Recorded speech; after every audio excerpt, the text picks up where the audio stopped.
سلامتی ہے ان آنکھوں پہ جو ہدایت پہ نظریں جمائے بیٹھی ہیں، سلامتی ہے ان کانوں پہ جو ذکر خیر کے منتظر ہیں، سلامتی ہی سلامتی ہے ان قدموں پہ جو ہدایت کی راہ پہ گامزن ہیں۔ السلام علیکم ورحمۃ اللہ وبرکاتہ۔ آپ دیکھ رہے ہیں الف لام میم، میں آپ کا میزبان محمد اویس ربانی تہہ دل سے آپ کو کہتا ہوں خوش آمدید۔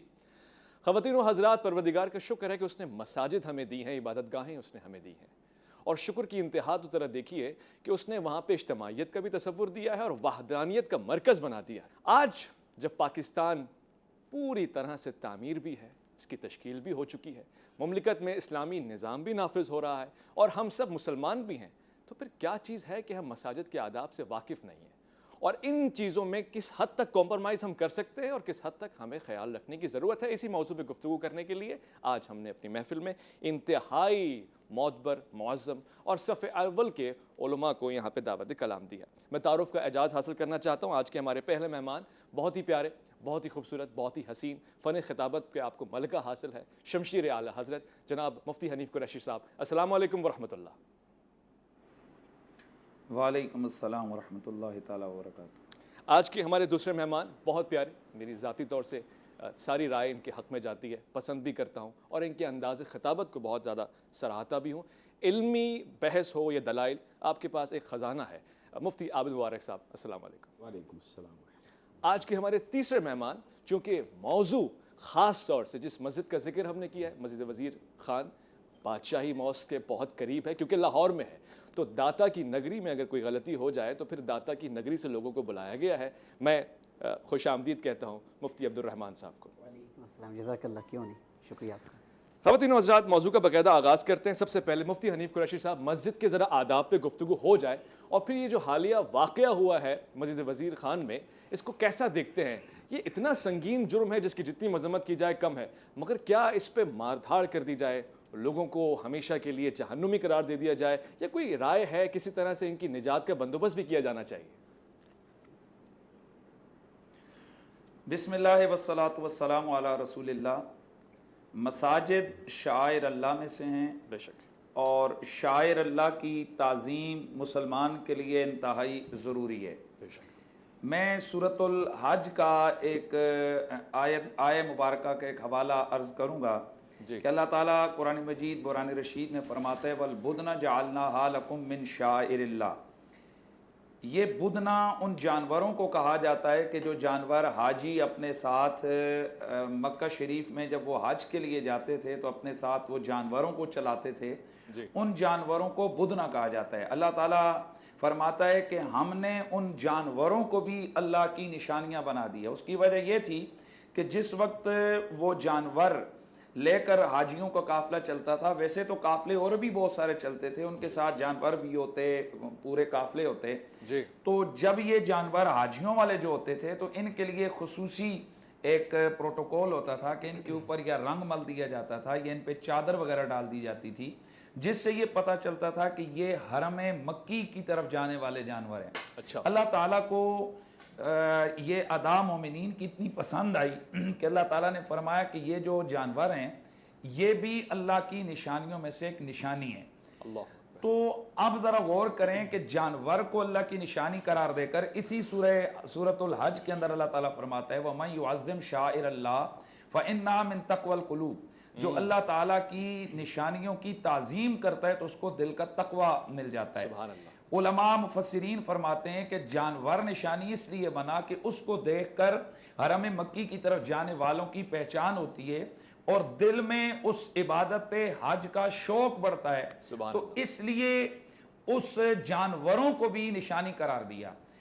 اب مساجد کو جس وقت ہم دیکھتے ہیں تو ان کے شاعر اللہ میں سے ہونے میں کسی قسم کا کسی مسلمان کو کوئی شک نہیں ہے، اور ان کی تعظیم، ان کا ادب اور ان کا احترام، اس کے واجب ہونے میں بھی کسی کو شک نہیں ہے۔ ایسا ہی ہے۔ خود رسالت مآب صلی اللہ تعالیٰ علیہ وآلہ وسلم نے باقاعدہ طور پر مساجد کی خود حضور نے آداب سکھائے اور کئی چیزوں سے کئی حالتوں میں مسجد میں جانے سے منع فرمایا، اور اپنے صحابہ کی پوری زندگی سرکار مدینہ جو ہے وہ تربیت فرماتے رہے۔ صحیح۔ اب میں جو ہمارا جو واقعہ ہوا ہے لاہور میں وزیر خان مسجد کے اندر جو ایک فلم کی شوٹنگ جو کی گئی ہے، تو میں سمجھتا ہوں کہ یہ ایک انتہائی دل آزار اور معیوب عمل کیا گیا ہے، سچ کہا آپ نے۔ اور اس کی جتنی بھی مذمت کی جائے وہ کم ہے۔ اور یہاں ایک بات مد نظر رہے کہ میں نے کئی چینلز پر بعض لبرلز یا ایسے لوگوں کو جن کا دین کے ساتھ کوئی تعلق نہیں ہے اور وہ ہمیشہ ہی ایسی بات کرتے ہیں کہ جو دین کے خلاف جاتی ہے، یا وہ علماء کو ڈیگریڈ کرنے کی کوشش کرتے ہیں۔ میں نے ان کی گفتگو سنی جس سے مجھے دلی طور پر بڑی تکلیف پہنچی ہے کہ انہوں نے کہا جی دیکھیں کہ مسجدوں میں نکاح کے لیے بھی تو جایا جاتا ہے اور مساجد میں نکاح بھی ہوتا ہے اور دلہن نکاح کے لیے بھی تو جاتی ہے، وہاں بیٹھ کر نکاح کا خطبہ ہوتا ہے اور دعا کر کے وہاں سے اٹھ جایا جاتا ہے۔ صحیح۔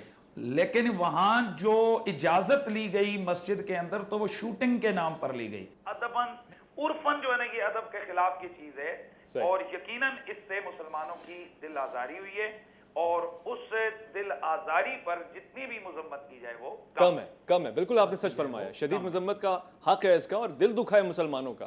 یقیناً ہم مساجد کو شاعر اللہ شمار کرتے ہیں اور پھر اس کی حفاظت کے لیے ہماری جانیں بھی قربان ہیں، مگر مفتی عابد مبارک صاحب، اب یہ جو سچویشن ہے ذمہ دار کون ہے؟ مساجد میں ایسی کمیٹیز جو اس کی ضامن ہیں وہ کیا اس آسانی سے پرمیشن دے دیں؟ اگلا لائے عمل کیا ہونا چاہیے؟ بسم اللہ الرحمن الرحیم، الحمدللہ رب العالمین والصلاة والسلام علی سید الانبیاء والمرسلین، اما بعد۔ یاد رکھیے مسجد زمین پر اللہ تبارک و تعالی عز و جل کا گھر ہے۔ بے شک۔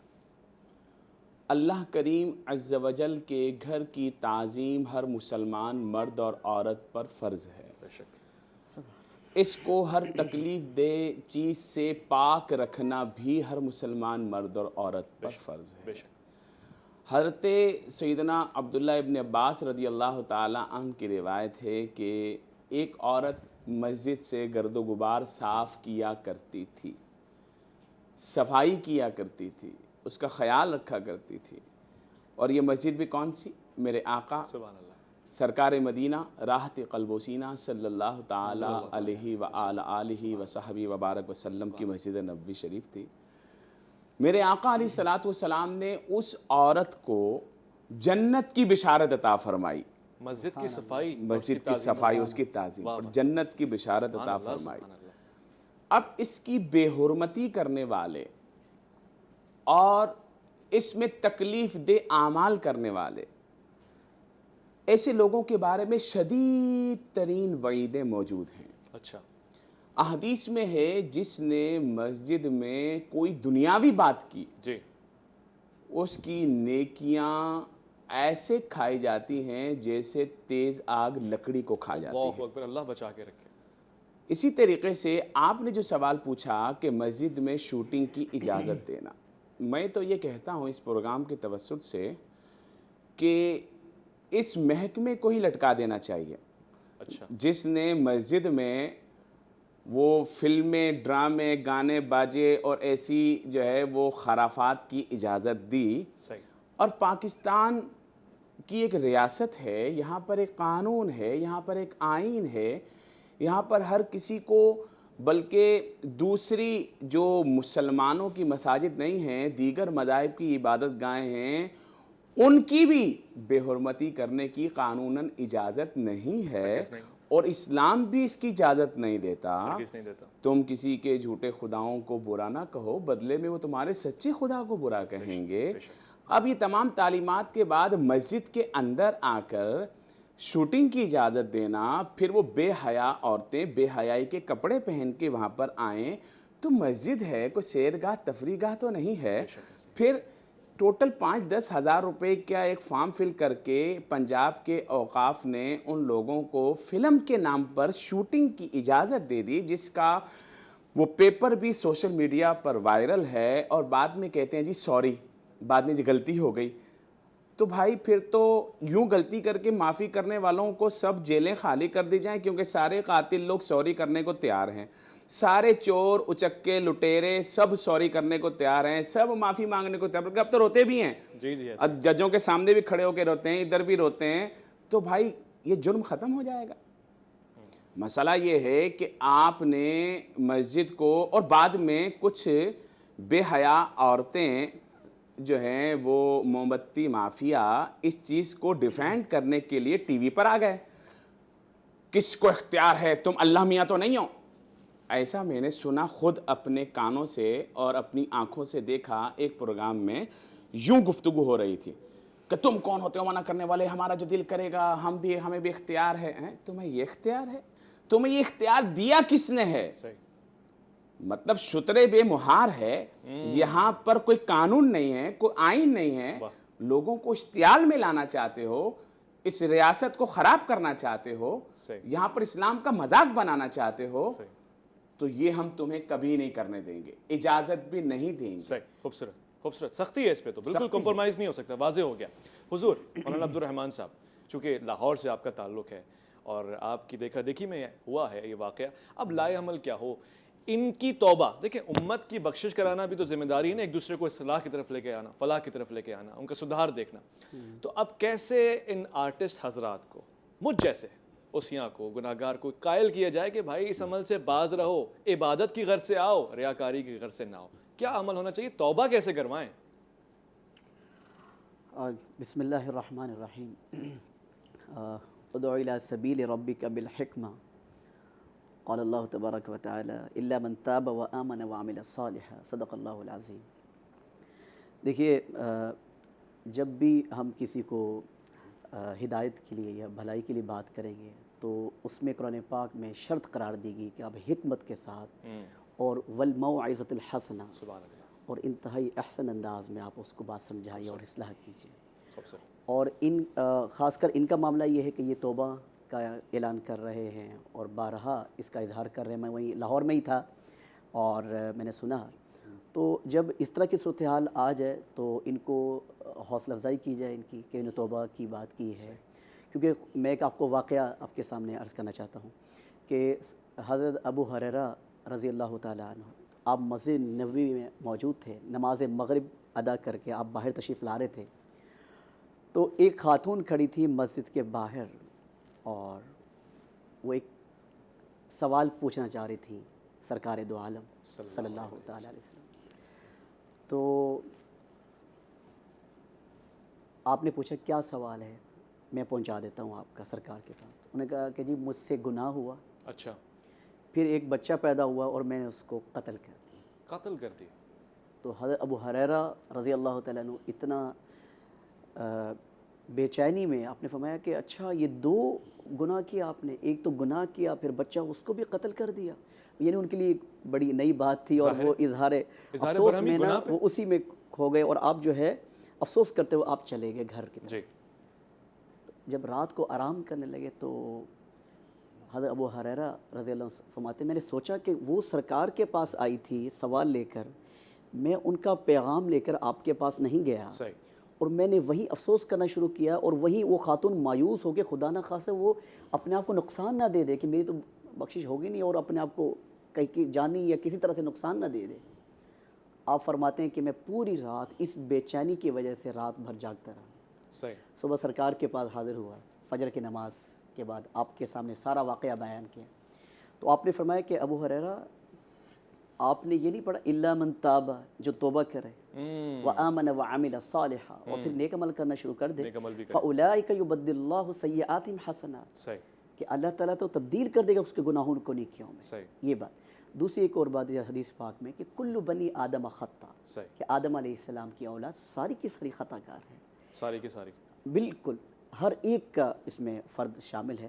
وخیر الخطائین التوابون, اور سب سے بہترین گناہگار وہ ہیں جو خوب توبہ کرنے والے ہیں, خوب توبہ سوری کرنے والے ہیں. تو اس میں یہ ہے کہ جیسے حدیث پاک میں لکھا ہے التائب من الذنب کمن لا ذنب له, اچھا, جو توبہ کرے یہ ایسا ہے جس اس نے گناہ کیا ہی نہیں. اللہ. تو اب یہ ہے کہ ان کی اصلاح کے لیے جو ہے بات کریں, اور وہ الحمدللہ وہ بھی اسی حساب سے بات ہو رہی. تو جتنا ہم توبہ کی اور خیر کی بات کو بڑھائیں گے, ان کی حوصلہ افزائی کریں گے, اس سے اور زیادہ خیر پھیلے گی. ٹھیک ہو گیا. میں آپ کا موقف اس طرح لے رہا ہوں کہ اس عمل کی حوصلہ شکنی کرنی چاہیے مگر ان کی توبہ کی حوصلہ افزائی کرنی چاہیے. آپ ایسا کہہ رہے ہیں. اس میں ایک اور علمی نقطہ ہے, میں ضرور اگر میں وہ بات پوری نہ ہو تو میں سمجھتا ہوں یہ اس موضوع پہ بات نامکمل ہو جائے گی. اب اس میں 2 پوائنٹ ہے. ٹھیک ہے ان سے غلطی ہوئی ہے, اس میں کوئی شک نہیں ہے, مسجد کے آداب کے بھی خلاف. ہمارا دین سارا کا سارا ادب سے بھرا ہوا ہے. ٹھیک. ان کی نیت پہ شک کرنا کہ انہوں نے ایسا کر دیا لیکن جہالت میں کیا ہے, ان کو غلطی ہے. اب ان کی نیت پہ کرنا کہ نہیں انہوں نے جان بوجھ کے کی ہے, لہٰذا ہم ان سے بدلہ لیں گے, ان پر ایسا یعنی ان پر وہ اس طرح کا کریں گے جس سے ان کی جان اور ان کی عزت کو نقصان ہو سکتا ہے. اس میں ایک میں انما الاعمال بالنیات کی ایک حدیث پیش کرنا چاہتا ہوں, اگر آپ ابھی سمجھتے ہیں. ابھی میں وقفے کے بعد اس پہ مزید آپ سے وضاحت لوں گا. بہت اچھی بات چل رہی ہے. ہمارے پاس مختلف رنگ کے موقع بھی مل رہے ہیں. دیکھیں یہ تو سب اس سے ایگری کر رہے ہیں کہ ایک غلطی ہے, مگر غلطی کا سدھار کیسے ہو اس پہ بات ہو رہی ہے اور پھر مختلف رنگ میں بات ہو رہی ہے. میں وقفہ لوں گا الف لام میم میں, اور اس کے بعد جب لوٹ کر آؤں گا تو مفتی حنیف قریشی صاحب سے سوال رکھوں گا. الف لام میم میں آپ کا انتظار رہے گا.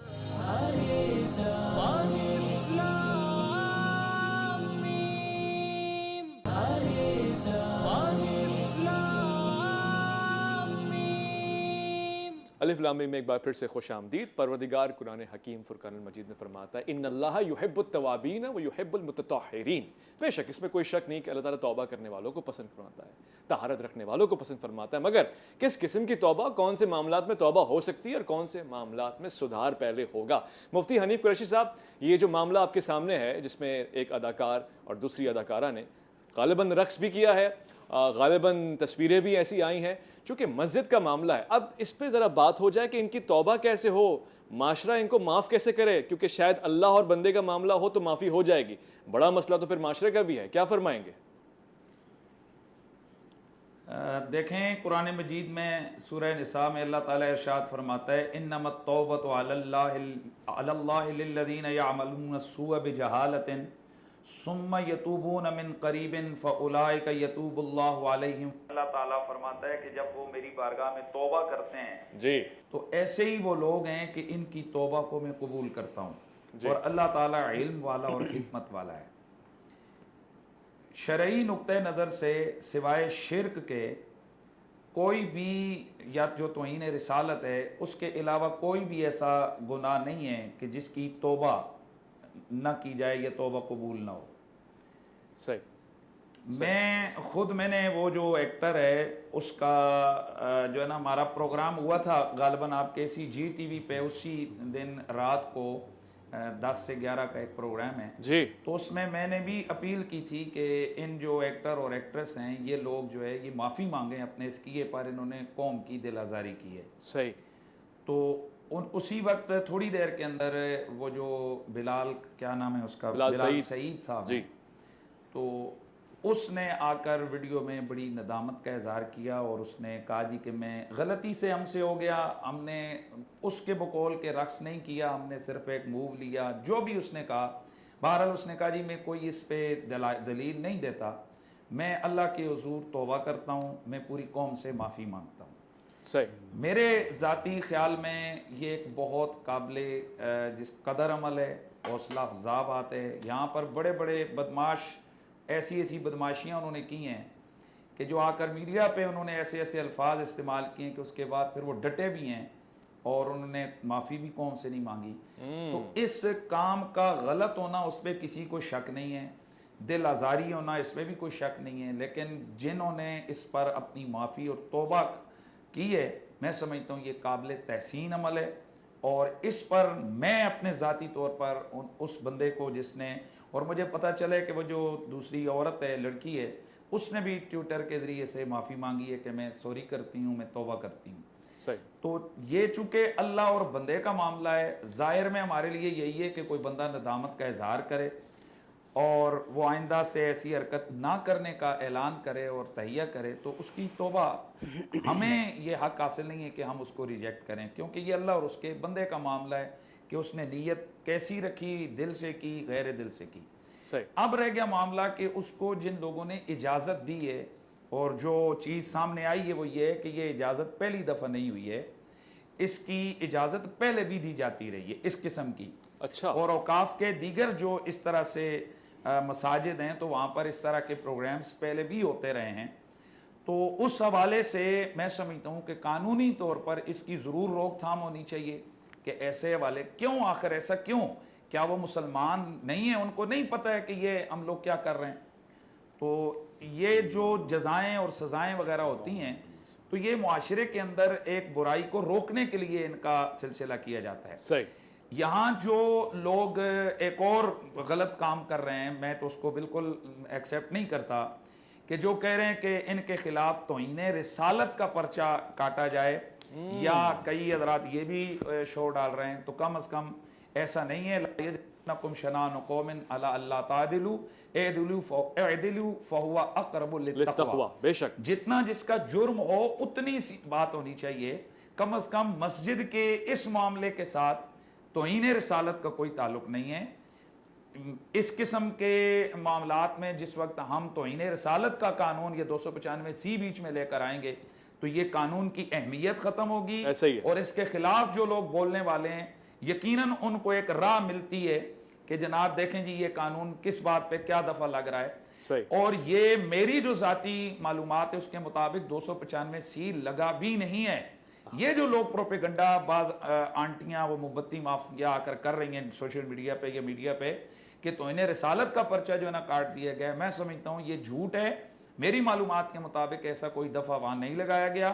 یہ بھی معلومات میں اپنی درستگی کر لی جائے. تو میری رائے یہ ہے کہ جو ان ایکٹر اور ایکٹریس نے معافی مانگی ہے، توبہ کی ہے، ہمیں اس کو اپریشیٹ کرنا چاہیے. اللہ تعالیٰ ان کی توبہ کو قبول فرمائے. آمین آمین. مفتی صاحب آپ نے جو ان کے عمل کی مذمت کی ہے اور پھر جو انہوں نے توبہ کی ہے اس کی حوصلہ افزائی کی وہ تو ایک طرفہ ہے، بہت اچھی بات ہے. جو آپ نے آنٹیاں کہہ دی ہے نا اس پہ وہ آپ سے شدید ناراض ہوں گی، مجھے یقین ہے اس بات کا. مفتی عابد مبارک صاحب، ایک لبرل سوچ ہے نا، وہ فوراً سے جیسے مفتی صاحب نے کہا کہ وہ توہین رسالت پہ لے جاتی ہے، یعنی اس کا غلط استعمال کرتی ہے. یہ بھی ایک بڑا مسئلہ ہے. مگر شریعت میں اگر ایسا گناہ دوبارہ ہو یا ایک بار بھی ہو تو اس کی سزا کیا ہے؟ اگر سزا ہے، اور اگر سزا نہیں ہے تو پھر اس کے بعد روکنے کے لیے کیا لائے عمل ہونا چاہیے؟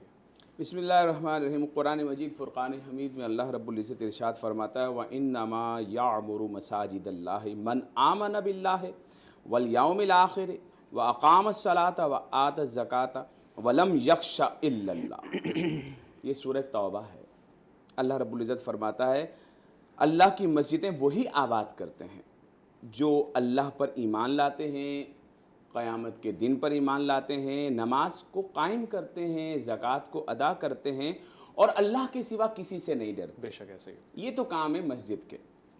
لیکن مسجد میں یہ جو کام ہمارے پاکستان میں چل رہا ہے، یہ تو ایک ویڈیو آ گئی ہے اور انہوں نے یہ شائع کر دی ہے، اور مسجد وزیر خان کی. ایسے ہی کام بادشاہی مسجد میں بھی ہوتے آئے ہیں، ایسے کام شاہ فیصل مسجد میں بھی ہوتے آئے ہیں، ایسے کام یہاں پر. تو یہ کون کروا رہا ہے؟ جڑ کو پکڑا جائے. اجازت دینے کا تو سوال ہی پیدا نہیں ہوتا.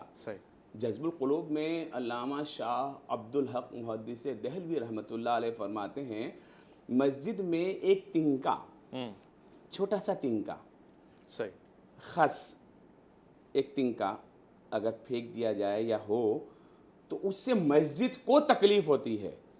کیسی تکلیف ہوتی ہے؟ جیسے کسی انسان کی آنکھ میں کوئی چیز چلی جائے اور وہ تڑپ جاتا ہے، ایسی تکلیف. یہ شاہ عبداللہ محدث دہلوی فرما رہے ہیں. دیکھیے ذرا، اتنا بڑا امام یہ بات کہہ رہا ہے. اب یہاں پر یہ وہ کام مسجدوں میں کرنا شروع کر دیا جس کے لیے مسجد بنی کوئی نہیں. اچھا اگر یہ پہلی اور آخری غلطی ہو تو ہم کہیں کہ ٹھیک ہے جی یہ انہوں نے توبہ کر لی ہے اور جناب ہم پیچھے ہٹ جاتے ہیں. لیکن سوال یہاں پر یہ پیدا ہوتا ہے، جس طرح حضرت نے بھی کہا مفتی حنیف قریشی صاحب نے کہ بھائی جس کی جتنی سزا ہو اور جس کا غلط عمل ہو اتنی اس کی سزا ہونی چاہیے. اور 295 کا یہاں پر مطالبہ بھی غلط ہے اور لگنا بھی نہیں چاہیے. میں اتفاق کرتا ہوں. اچھا پاکستان میں صرف 295 نہیں ہے، 298 بھی ہے، 298 بھی ہے، 298 بھی ہے، 295 بھی ہے، 295 بھی ہے، 295 بھی ہے. اب یہاں پر توہین مسجد کا ایک قانون یہاں موجود ہے آپ کے پاکستان میں. جب ہمارے پاکستان میں ایک لا موجود ہے تو بھائی لا کے ساتھ اس پر امپلیمنٹ کروایا جائے اور جو قانون کے مطابق ان کی سزا بنتی ہے وہ ان کو دی جائے. عوام الناس کو یہ اختیار نہیں ہے کہ وہ سزا دینے کے لیے ڈنڈا اٹھا لیں. صحیح. اچھا قانون کو یہ اچھی بات، اختیار بھی ہے اور قانون کو دینی بھی چاہیے. صحیح. اب یہاں پر ماحول ایسا کریٹ کیا جا رہا ہے کہ بھائی یہ مولانا لوگ بڑے غصے میں ہیں اور یہ جو لوگ ہیں یہ عام مسلمان غصے میں. بھائی یہاں مولانا کا تعلق نہیں ہے, یہاں مسجد کا تعلق ہے, اور جس کا مسجد سے تعلق ہے اس کو مسلمان کہتے ہیں. تو ہر مسلمان کا یہاں سے تعلق ہے, ہر مسلمان کی دل آزاری ہوئی ہے. اب کہتے ہیں جی ہم نے سوری کر لی, توبہ کر لی, اب معاف کر دے. بھائی ہم کون ہوتے ہیں معاف کرنے والے؟ آپ نے قانون بنایا ہے تو عمل کرو. اچھا آپ کہہ رہے ہیں کہ سزا دینی چاہیے. بھائی ہم یہ کہ اچھا آپ تو اگر ہم یہ کہیں جی اس نے سوری کر لی, جس سے کہ مولانا نے فرمایا جی اب وہ توبہ کی طرف ان کو لے کے آئے, توبہ کی طرف لے کے آئے, وہ تو خود رو کے کہہ رہے ہیں جی ہم سوری کر لیں کیونککہ ایف آئی آر درج ہو چکی ہے. ایف آئی آر جو میں نے خود دیکھی ہے وہ 295 کی نہیں ہے. اچھا وہ شاید 298 کی ہے. اچھا جس کا مطلب ہے توہین مسجد. ٹھیک ہے. اب توہین مسجد ہوئی, ایف آئی آر ہوئی, ٹھیک ہے, فرسٹ انفارمیشن رپورٹ ہوئی ہے, اس میں اتنا اچھلنے کی اور ان کا ساتھ دینے کی کیا ضرورت ہے؟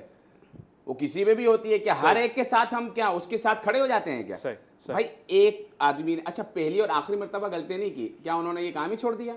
ٹھیک سر جی ذرا سا موقع دینے کی دیر ہے, پھر صبح سے شام تک شوٹنگ ہی چلنی ہے. صحیح کہہ رہے ہیں, صحیح کہہ رہے ہیں, ایسا بھی ہو اور صرف اس جگہ پہ نہیں چلنی ہے, باقی مسجدوں میں جو تاریخی مسجد ہے سب جگہ پہ شروع کر دیں گے یہ. صحیح. اس لیے مسلمانوں کا ری ایکشن بالکل درست ہے. صحیح. اور حکومت کو, عدلیہ کو, علماء کو اس میں کردار ادا کرنا چاہیے تاکہ آئندہ کوئی ایسا واقعہ نہ ہو. ورنہ تو جناب اویس ربانی صاحب کوئی بھی ایسا کام کرے گا اور پھر بولیں گے جی غلطی ہو گئی, آئندہ نہیں کریں گے. ٹھیک ہے. مفتی حنیف قریشی صاحب, مفتی عابد مبارک صاحب تو کہہ رہے ہیں سزا ملنی چاہیے, پورا انصاف ہونا چاہیے اور ایک ایگزامپل سیٹ ہونی چاہیے. توبہ کا کانسیپٹ جو بھی قانون کے مطابق, توبہ کا کانسیپٹ جو بھی ہے وہ بندے اور اللہ کا معاملہ ہے, مگر قانون کو نافذ العمل ہونا چاہیے. آپ بھی اس سے متفق ہیں؟ دیکھیں میں اس حد تک تو بالکل متفق ہوں کہ جو قانون بنایا اس لیے گیا ہے کہ کسی بھی جرم کا تاکہ حوصلہ شکنی ہو. صحیح. اور بنیادی طور پر جب ایک قانون کے حوالے سے قانون پر امپلیمنٹ ہوتا ہے تو اس جرم کی حوصلہ شکنی ہوتی ہے اور لوگ آئندہ کے لیے محتاط ہو جاتے ہیں. صحیح. لیکن اس کے ساتھ ساتھ میں یہ بات بھی کروں گا کہ مسجدوں کی توہین کے حوالے سے پھر تو مسجد میں گالی دینا یہ بھی مسجد کی توہین ہے. ایسا ہی ہے. پھر اگر کوئی مولانا صاحب مسجد کے ممبر پہ بیٹھ کے گالی دیتے ہیں ان کے خلاف بھی توہین مسجد کا پرچہ ہونا چاہیے. سچ فرمایا آپ. پھر جو بچے مسجدوں کے اندر مثلا مدارس کے ساتھ مسجدیں ہیں وہاں پر کئی دفعہ بچے دوڑتے بھی ہیں کھیلتے بھی ہیں, تو اس کا حل یہی ہے کہ ان سے یہی کہا جاتا ہے جب ان کی توجہ دلائی جاتی ہے کہ بھئی یہ آپ کیا کر رہے ہو, کہتے ہیں اللہ معاف کرے, توبہ کر لیتے ہیں. جی. تو یہ بالکل میں اس حق میں ہوں کہ یہ جن لوگوں نے اجازت دی ہے اس حوالے سے یہ تحقیق تب ہی ہو سکتی ہے نا کس نے دی ہے جب یہ قانونی طور پر آئے. ظاہر ہے میں تو انویسٹیگیشن یا مفتی صاحب تو انویسٹیگیشن نہیں کر سکتے ہیں. صحیح. انویسٹیگیشن تو یہ ریاست کرے گی, متعلقہ ادارے کریں گے. صحیح. تو اس میں یہ دیکھا جائے کہ اس کے پیچھے کون ہے, اور اگر یہ ایک رول ماڈل اس کو کیا کہتے ہیں اس کو ایک سیٹ کرنا چاہیے, ایک مثال بنانی چاہیے اس کو, ایگزامپل, یہ ایگزامپل سیٹ کرنا چاہیے کہ یار آج کے بعد جس نے مسجد کی اس حوالے سے توہین کی, لیکن اس میں پھر فرق ایکٹر, ایکٹریس اور مولوی اور دیگر کا نہیں ہونا چاہیے. جو بھی مسجد کی توہین کسی بھی والے سے کرے اس کے خلاف پھر یہی پرچہ ہونا چاہیے. صحیح. میں ایگری کرتا ہوں. پھر اگر کل کوئی آدمی کسی مولانا صاحب سنیں ذرا, کل اگر میں ممبر پہ بیٹھ کے کسی کو گالی دیتا ہوں, میری وہ ویڈیو باہر آتی ہے اور میرے خلاف اگر کوئی ایکٹر یا ایکٹریس وہ اگر پرچہ کروا دیتا ہے تو کم از کم پھر مجھے اور میرے ماننے والوں کو اس پر اعتراض بھی نہیں کرنا چاہیے. صحیح. صحیح. ٹھیک ہو گیا. الف لام میم میں آپ کا انتظار ہے.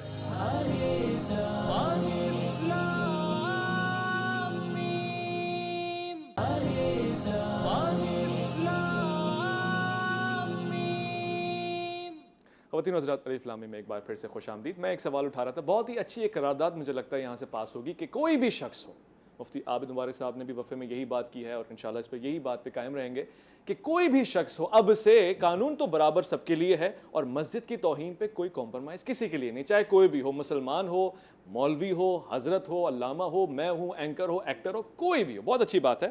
حضور, اب چونکہ مسجد کی بات ہو رہی ہے تو میں میرے سامنے ایک کانسیپٹ بھی ہے. ترکی میں کہتے ہیں کہ مساجد میں بچے صف اول میں لائے جاتے ہیں یا پھر آگے آگے رکھا جاتا ہے یا پھر پیچھے ان کو جگہ دی جاتی ہے یا پھر ان کے کھیلنے کے لیے بھی اہتمام کیا جاتا ہے مساجد میں. یہ میرے پاس دلائل موجود ہیں. تو کیا ہماری مساجد میں بھی یہ ہونا چاہیے؟ یہ کہیں توہین کے زمرے میں تو نہیں آتا، مخالفت تو نہیں ہوتی، پہلی چیز. اور دوسرا میں ساتھ میں پھر مفتی صاحب سے بھی پوچھوں گا، رائے لوں گا کہ خواتین کا مسجد میں ہونا کس حد تک ضروری ہے، باجماعت یا اس کے علاوہ خطبات میں یا پھر دیگر پیغامات میں؟ حضور. جزاک اللہ. آپ کی اس گفتگو میں دو سوال میں سمجھتا ہوں ہیں. ایک تو توہین والی جیسے آپ نے بات فرمائی بچوں کے حوالے سے. بچوں کے حوالے سے دیکھیے ہر ناظرین کو میں ایک جو دین کا ایک اصول ہے وہ میں شیئر کرنا چاہتا ہوں. ہر بات میں ہم توہین کا عنصر نہیں لا سکتے. جیسے مفتی حنیف قریشی صاحب نے بھی کہا، بڑی وسعت سے ماشاءاللہ سے علماء کرام نے اس پہ بات فرمائی، اوورآل ساری چیزوں کو دیکھا. دیکھیے میں پورے دین کا ایک پہلی حدیث جو بخاری شریف کا جو ہمارا ایک ڈائریکشن سیٹ رکھتی ہے، میں اس پر ایک بات کہتے ہوئے آگے بڑھنا چاہتا ہوں. پہلی حدیث جو انما الاعمال بالنیات، کہ عملوں کو دار و مدار نیتوں پہ، ہم کسی کی نیت پہ شک کر کے ہم حکم لاگو نہیں کر سکتے. یہ موٹی سی بات ہے. بچوں کا لے آنا ہے مسجد میں، اب وہ بے ادبی کی نیت سے لے کر آ رہے ہیں وہ الگ بات ہے. ٹھیک ہے جی.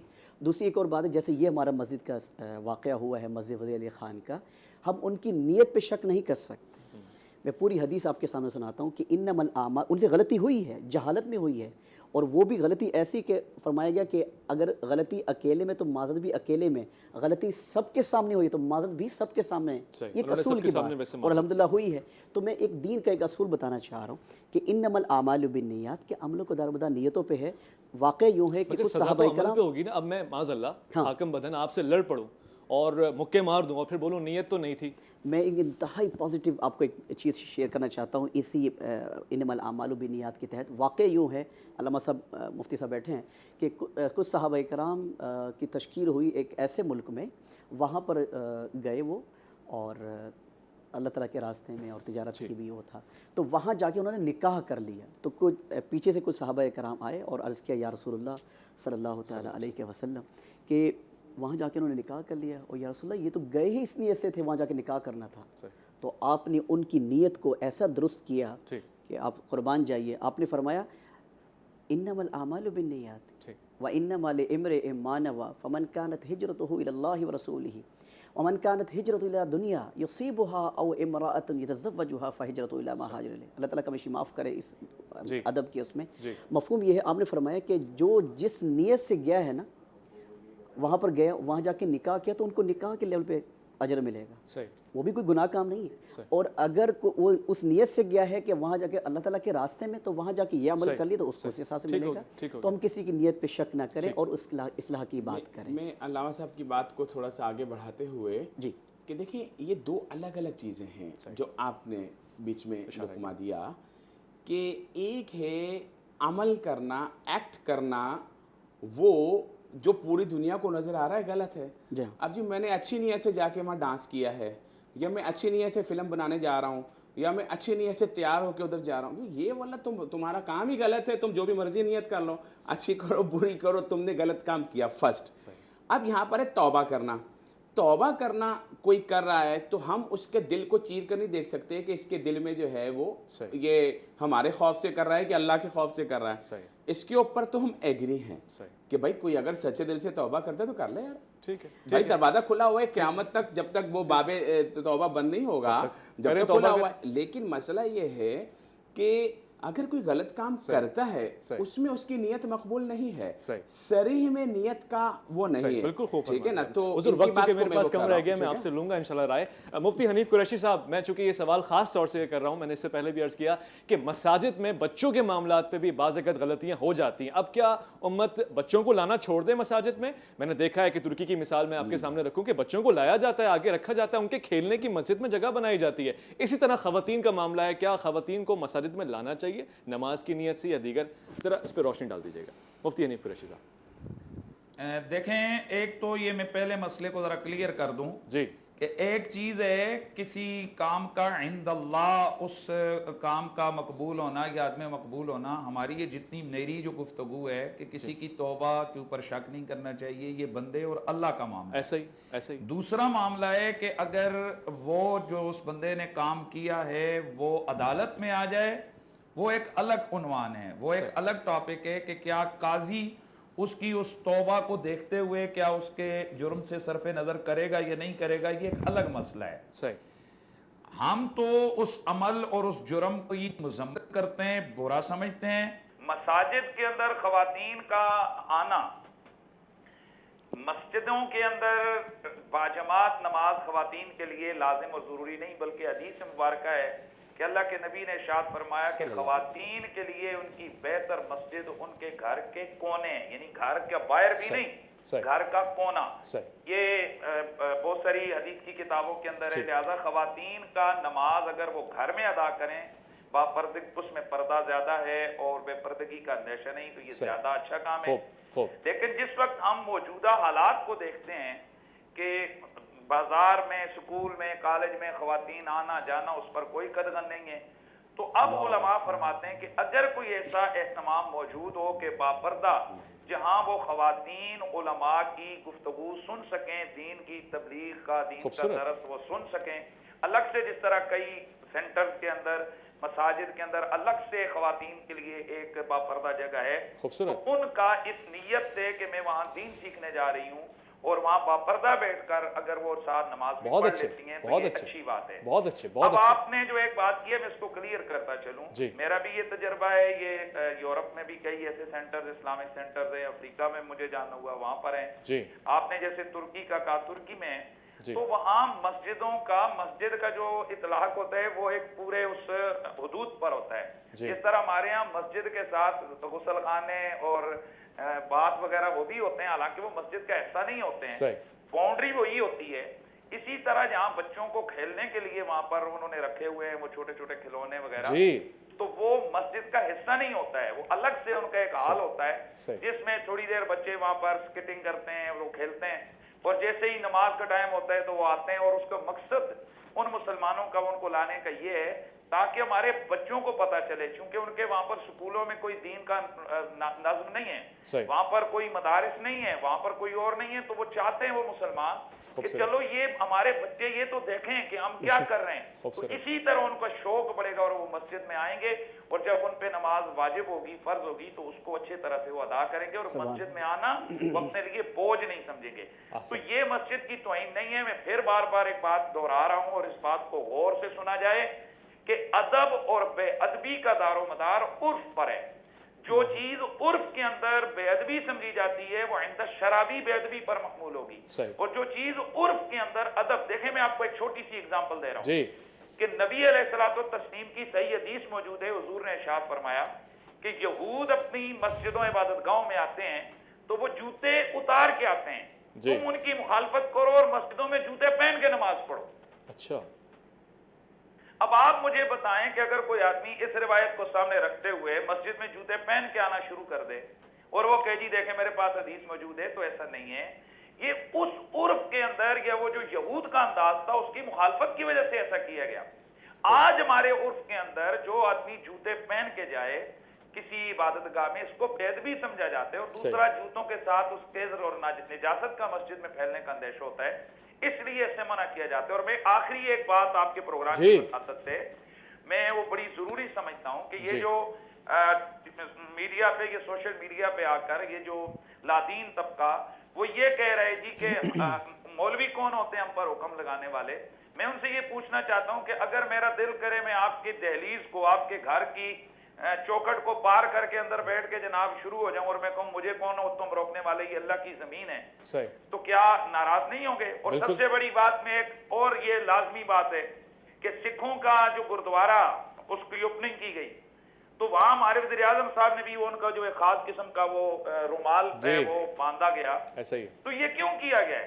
کیونکہ وہاں سکھوں کی عبادت گاہ اور اس کے آداب ہیں کہ وہاں پر ننگے سر جانا اس کو بے ادبی سمجھتے ہیں، تو اس کی انہوں نے بھی خیال کیا کہ یار یہ ان کی دل آزاری کا باعث ہے، تو اسی طرح ہر ایسا کام جو مسجد کے اندر مسلمانوں کی دل آزاری کا باعث ہو وہ بے ادبی پر محمول ہوگا، اور اس کا مذمت کرنا اور اس کے خلاف آواز اٹھانا یہ بالکل عین شریعت ہے، اور یہ علماء کی ڈیوٹی ہے، ہر مسلمان کی یہ ڈیوٹی ہے کہ وہ ایسا کرے۔ بہت بہت شکریہ مفتی حنیف قریشی صاحب آپ کا، بہت شکریہ مفتی عابد مبارک صاحب آپ کا، اور بہت شکریہ اے آر رحمان صاحب آپ کا، مولانا صاحب۔ میرے خیال ہے کہ پروگرام میں وقت ہی بالکل نہیں بچا, بس میں اجازت لینا چاہتا ہوں. میں سمجھتا ہوں کہ آج کا پروگرام انتہائی مثبت نوٹ پہ ختم ہو رہا ہے. ہمیشہ کی طرح الف لام میم کا یہ خاصہ ہے کہ ہم ایک قرارداد ضرور لیتے ہیں, کنکلوژن ضرور لیتے ہیں, اور آج میرے پاس ایک نہیں 2 قرارداد ہیں. ایک تو یہ کہ مسجد میں, مساجد کے حدود میں ہونے والی کوئی بھی نازیبہ حرکت ہو ہم اس کی مذمت کرتے ہیں, اور ایک امت بن کے کرتے ہیں, بلکہ ایسے اس سے زیادہ بالاتر ایک سٹیزن کی حیثیت سے بھی ہم اس کو غلط سمجھتے ہیں. ساتھ ہی ہم حوصلہ افزائی بھی کر رہے ہیں جو لوگ توبہ کر رہے ہیں ان کی توبہ کی عمل کی. ہم چاہیں گے کہ وہ توبہ کرے, توبہ ہی تو نجات کا ذریعہ ہے, مگر قانون کا جو نفاذ ہے وہ مکمل ہونا چاہیے. الف لام میم دیکھنے کا بہت شکریہ. اپنا بہت خیال رکھیے گا, اپنے سے زیادہ اسلام کی حدود کا, اس کے نظریے کا, ملک پاکستان کا بہت خیال رکھیے گا. اللہ کی امان.